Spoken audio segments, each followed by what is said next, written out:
लेते हैं किस किस पॉइंट पर हम डिस्कस करेंगे। What is SSC CGL? SSC CGL क्या है, इसके लिए क्या क्वालिफिकेशन होती है या इसके लिए परसेंटेज रिक्वायर्ड होती है या नहीं। थर्ड, इसका एज लिमिट क्या रहती है, फीस क्या रहती है। आप एसएससी सीजीएल के लिए आवेदन करते हैं तो इसके लिए आपकी एप्लीकेशन फीस क्या रहती है, कौन कौन सी पोस्ट हैं जिनके लिए एसएससी सीजीएल के द्वारा भर्तियां की जाती हैं, एंड एग्जाम पैटर्न क्या रहेगा और साथ ही सैलरी क्या रहेगी। सैलरी में आपको ग्रेड पे के अकॉर्डिंगली सभी पोस्ट के बारे में बताऊंगी।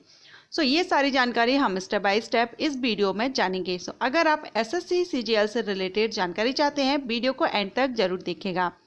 वीडियो स्टार्ट करने से पहले एक छोटी सी रिक्वेस्ट है, अगर आप चैनल पर फर्स्ट टाइम विजिट कर रहे हैं चैनल को सब्सक्राइब कर लीजिएगा।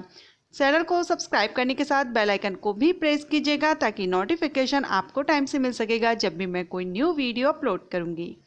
चलिए अब हम वीडियो स्टार्ट करते हैं। सबसे पहले हम जानेंगे एसएससी सीजीएल के बारे में। What is SSC CGL? SSC CGL क्या होता है? तो एसएससी का फुल फॉर्म होता है स्टाफ सिलेक्शन कमीशन, या हिंदी में हम कह सकते हैं कर्मचारी चयन आयोग। यह एक रिक्रूटमेंट एजेंसी है जो सेंट्रल गवर्नमेंट के लिए कर्मचारियों का चयन करती है। अब हम जानते हैं एसएससी सीजीएल के बारे में। तो एसएससी क्या होता है, इसका फुल फॉर्म आपने जाना staff selection commission, and CGL का फुल फॉर्म होता है combined graduate level. Means SSC के द्वारा केंद्र सरकार और उनके विभिन्न विभागों में डिपार्टमेंट्स में ग्रेजुएट लेवल पर भर्ती की जाती है, और ये जो भर्ती है वो एसएससी सीजीएल के अंतर्गत आती है। यह नेशनल लेवल का एग्जाम है, मीन्स आप ऑल इंडिया से इस एग्जाम में बैठ सकते हैं, ये एग्जाम आप दे सकते हैं।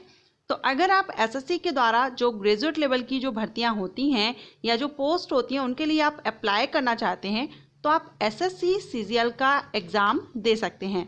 इसके अंतर्गत बहुत सी पोस्ट आती हैं जिनके बारे में हम आगे जानेंगे, एंड ये जो पोस्ट हैं वो ग्रुप बी एंड सी के अंतर्गत आती हैं। इट मीन्स एसएससी सीजीएल के द्वारा group B and group C post पर भर्ती की जाती है। तो यहाँ तक हमने जाना एसएससी सीजीएल क्या है। अब हम जानेंगे एसएससी सीजीएल के लिए क्वालिफिकेशन क्या होनी चाहिए। तो आपके पास मिनिमम क्वालिफिकेशन ग्रेजुएशन होना चाहिए किसी भी स्ट्रीम से, क्योंकि एक ग्रेजुएट लेवल का एग्ज़ाम है इसलिए आपका ग्रेजुएशन होना जरूरी है। किसी भी स्ट्रीम से आपने ग्रेजुएशन किया होना चाहिए। इसके अलावा अगर हम परसेंटेज की बात करें तो यहाँ पर ऐसा कुछ परसेंटेज रिक्वायर्ड नहीं रहती है कि मिनिमम क्या है, लेकिन कुछ पोस्ट हैं या कभी कभी जो नोटिफिकेशन आते हैं कभी कभी आपको ये देखना पड़ सकता है कि 50 to 60% किसी किसी पोस्ट के लिए रख दिया जाता है। लेकिन यहाँ पर अगर हम देखें ज़्यादातर कोई परसेंटेज रिक्वायर्ड नहीं रहती है। आप पास हैं ग्रेजुएशन तो आप यहाँ पर अप्लाई कर सकते हैं। अब हम बात करेंगे एज लिमिट की। एज लिमिट क्या रहती है? तो age limit minimum 18 and maximum 30 रखी गई है, लेकिन ये पोस्ट पर भी डिपेंड करती है। किसी किसी पोस्ट के लिए 18 से 27 साल रहती है, 28 साल रहती है। किसी किसी पोस्ट के लिए 21 से 30 साल या 32 साल भी रहती है। सो ये पोस्ट पर डिपेंड करता है। जब भी आप अप्लाई करेंगे तो नोटिफिकेशन में आप देख लेंगे जिस पोस्ट के लिए आप कर रहे हैं या जिस तरह से आपकी जो एज लिमिट है उसको आप एक बार देख लीजिएगा। अगर आप रिजर्व कैटेगरी से बिलोंग करते हैं तो आपको रिलैक्सेशन मिलता है, जैसे कि ओबीसी के लिए 3 इयर्स का, एससी एसटी कैंडिडेट के लिए 5 इयर्स का, पीडब्ल्यूडी कैंडिडेट के लिए 10 इयर्स, पीडब्ल्यूडी ओबीसी कैंडिडेट के लिए 13 years and PWD SC ST candidate के लिए 15 इयर्स तक का रिलैक्सेशन मिल जाता है। ओके, अब हम बात करेंगे एप्लीकेशन फ़ीस की। तो एसएससी के द्वारा जो भर्ती की जाती है एसएससी सीजीएल में आपको एप्लीकेशन फ़ीस देनी होगी, जिसमें 100 रुपीज़ रहती है जनरल एंड ओबीसी कैंडिडेट के लिए। सिर्फ 100 रुपये एप्लीकेशन फ़ीस है, एंड इसका जो ऑल फीमेल कैंडिडेट रहेंगी या अदर कैटेगरीज के जो कैंडिडेट हैं उनके लिए एप्लीकेशन फ़ीस पे नहीं करनी होती है। तो अगर आप जनरल एंड ओबीसी कैटेगरी से बिलोंग करते हैं तो आपको 100 रुपीज़ यहाँ पर फीस पे करनी होती है। अब हम इसका सिलेक्शन प्रोसीजर देखेंगे। एसएससी सीजीएल का सिलेक्शन प्रोसीजर 4 स्टेप में कंप्लीट होता है। इसमें tier first, tier second, tier third and tier fourth, 4 tier रहते हैं इसमें, first, second, third, fourth. First में आपका CVE कंप्यूटर बेस्ड एग्जामिनेशन होता है। टीयर सेकंड में भी आपका कंप्यूटर बेस्ड एग्जामिनेशन होगा। टीयर थर्ड में आपका डिस्क्रिप्टिव पेपर होगा, पेन पेपर से आपका होगा। इसमें ऐसे या लेटर टाइप्स के जो रिटर्न में आपका एग्जाम इसको देना होगा।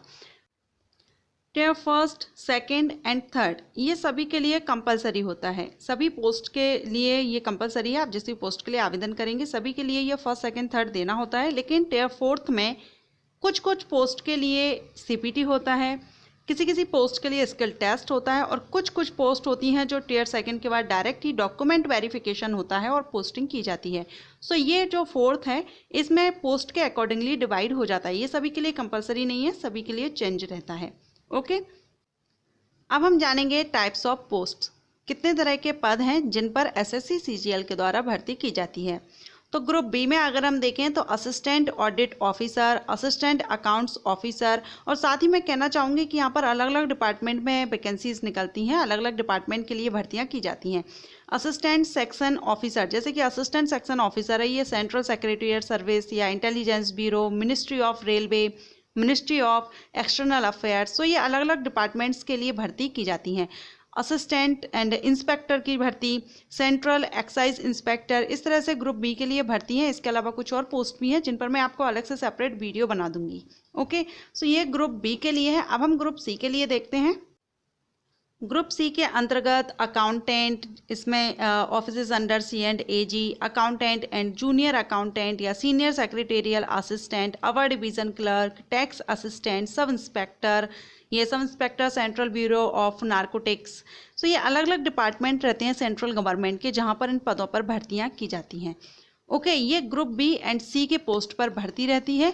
अभी मैंने आपको बताया। अब हम जानेंगे इसमें आगे सैलरी के बारे में, क्या सैलरी रहती है। तो यहाँ पर जो अलग अलग पदों पर भर्ती की जाती है, और अगर हम एक एवरेज देखें तो मिनिमम 25,000 से लेकर के, ये 7th पे कमीशन के बाद मैं बता रही हूँ, मिनिमम आपका 25,000 से लेकर के मैक्सिमम 2,50,000 तक सैलरी रहती है।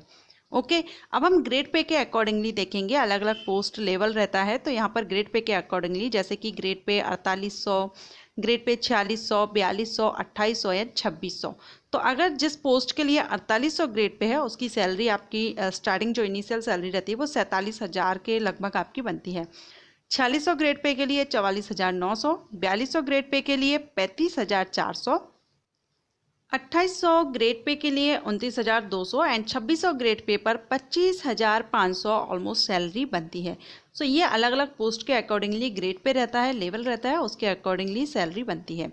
ओके, अब अगर आप इन पोस्ट के लिए अप्लाई करना चाहते हैं, आप ग्रेजुएट हैं, तो आप एसएससी की जो ऑफिशियल साइट है वहाँ पर जाकर के इसके लिए अप्लाई कर सकते हैं। जब भी इसका नोटिफिकेशन आता है तो वहाँ से ऑनलाइन एप्लीकेशन डेट आती है, तो आप इसमें ऑनलाइन अप्लाई कर सकते हैं। सो फ्रेंड्स, ये थी जानकारी एसएससी सीजीएल की। एसएससी सीजीएल क्या है, इसके लिए आप क्या क्वालिफिकेशन होती है, एज लिमिट क्या होती है, पोस्ट क्या रहती है, सैलरी क्या रहती है, सारी जानकारी मैंने आपको इस वीडियो में दी। आशा करती हूँ आपको ये वीडियो पसंद आया होगा। अगर वीडियो पसंद आया है तो वीडियो को लाइक कर लीजिएगा, चैनल को सब्सक्राइब करके और बेल आइकन को भी प्रेस कीजिएगा ताकि आपको नोटिफिकेशन मिल सकेगा। Thank you.